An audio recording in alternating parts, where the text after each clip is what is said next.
नमस्कार, मैं रविश कुमार। नौकरियां नहीं है ये त्रासदी तो है, लेकिन इससे भी बड़ी त्रासदी है रोजगार मुद्दा नहीं है। लाखों की फीस देकर जो नई पीढ़ी अलग अलग प्रोफेशनल संस्थानों से निकल रही है वो कहां जाए। कोविड-19 के दौर में इस नई पीढ़ी पर बहुत मार पड़ी है। जो लोग नौकरियों में थे उनकी तो नौकरी ही चली गई। इसके बाद भी रोजगार मुद्दा नहीं है। राजनीति का ऐसा समय जब बेरोजगारी चरम पर हो और मुद्दा ना हो तो वह नेता बनने के लिए कमाल का समय होता है, क्योंकि वह आसान होता है। ऐसा नहीं है कि नौजवानों ने कोई कसर छोड़ी हो। उन्होंने हर दरवाजा खटखटाया है, अखबारों ने भी छापा है, टीवी ने भी दिखाया है। अगर मीडिया ने नहीं भी दिखाया तो मंत्रियों के ट्विटर हैंडल पर लाखों की संख्या में ट्वीट किए गए हैं। पर असर क्यों नहीं हुआ? इसलिए नहीं हुआ क्योंकि राजनीति अब जनता के नियंत्रण में नहीं रही।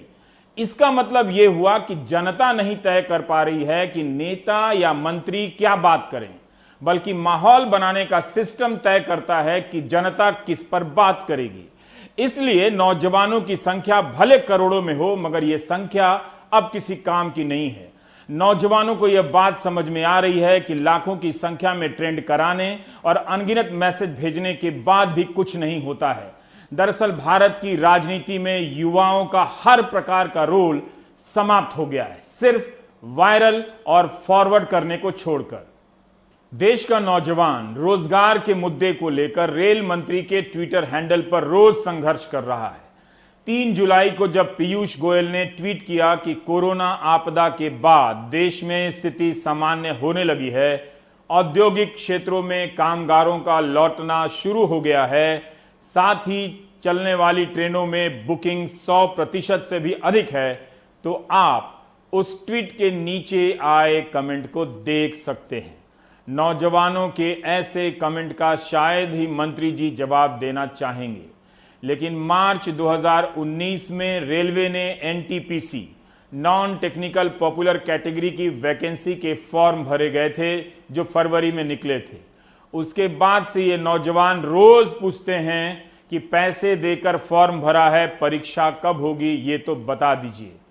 फॉर्म भरने वालों के पास एक ही काम है, सुबह उठकर मंत्री और पत्रकारों को ट्वीट करना कि इनकी आवाज उठा दें, बता दें परीक्षा कब होगी। एनटीपीसी के पहले चरण की परीक्षा एक कंप्यूटर एग्जाम है जिसका नाम है CBT-1। फरवरी 2019 के जिस रिलीज पर छात्रों ने मार्च में फॉर्म भरे, उसमें लिखा था कि CBT-1 की परीक्षा जून सितंबर 2019 के बीच होने की संभावना है। 18 जून 2020 को प्रेस इंफॉर्मेशन ब्यूरो में रेलवे का बयान छपता है कि एनटीपीसी की जिन 35,000 पोस्ट पर 1.25 करोड़ एप्लीकेशन आए हैं, उनके इम्तिहान की काफी तैयारी कोरोना महामारी के फैलने से पहले हो चुकी थी, मगर कोविड के कारण तैयारी रोकनी पड़ी। तो क्या जिस इम्तिहान के लिए सितंबर 2019 को अपर लिमिट बताया गया था, उसके गुजर जाने के 6 महीने बाद भी इम्तिहान होना तो दूर, उसकी तैयारी भी पूरी नहीं की जा सकी। जबकि इन्हें पता है कि लोको पायलट की परीक्षा तो हो ही गई थी, रिजल्ट भी आ गया था, लेकिन 1 साल से करीब दिसंबर 2019 से ही बहुत सारे नौजवानों को नियुक्ति का इंतजार करना पड़ रहा है। उनकी अभी तक ज्वाइनिंग नहीं हुई है। मंत्री जी की टाइमलाइन से पता चलता है कि ये नौजवान रेलवे के निजीकरण के खिलाफ भी लिख रहे हैं। वो ये समझ रहे हैं अच्छी तरह से कि इसका मतलब है नौकरियों का कम होना। और अब तो रेलवे ने ऐलान ही कर दिया है कि सेफ्टी को छोड़कर नई भर्तियां नहीं होंगी। हम लोग बिहार के पूर्वी चंपारण जिले के चकिया का निवासी हूँ और हम लोग विगत 2014 से रेलवे की तैयारी कर रहे हैं। लेकिन उस समय 2014 में जो वैकेंसी आई थी उसमें 3 से 4 हजार पोस्टों की हटा दिया गया था, कमी कर दी गई थी। इस वजह से हम लोग का जो तीनों आदमी का या और भी साथी का मेरिट में थे वो बाहर हो गए। तो फिर अभी नया वैकेंसी जो आया 1 साल पहले जो आया है लोकसभा चुनाव से पहले आया, तो उसमें भी ऐसा कहा जा रहा है कि पोस्ट को फ्रीज किया जा रहा है और निजीकरण किया जा रहा है रेलवे को। कायदे से तो एग्जाम होना चाहिए, एडमिट कार्ड जारी होना चाहिए, क्योंकि लोकसभा चुनाव से पहले मोदी सरकार का लुभावना ऑफर था, युवाओं को अपने तरफ आकर्षित किए। उसके बाद अब एग्जाम होना चाहिए कायदे से, लेकिन फ्रीजिंग हो रहा है। फ्रीजिंग क्या होता है हम लोग समझ में नहीं करते हैं। हम लोग का लाइफ फ्रीज हो रहा है और ये लोग वैकेंसी फ्रीज कर रहे हैं। इन्हें समझ में नहीं आता कि युवाओं की क्या दशा है। पिछले कई सालों से मैं रेलवे का विद्यार्थी रह चुका हूँ, रेलवे की तैयारी कर रहा हूँ। यहाँ पे मैं पटना रेलवे की तैयारी कर रहा था।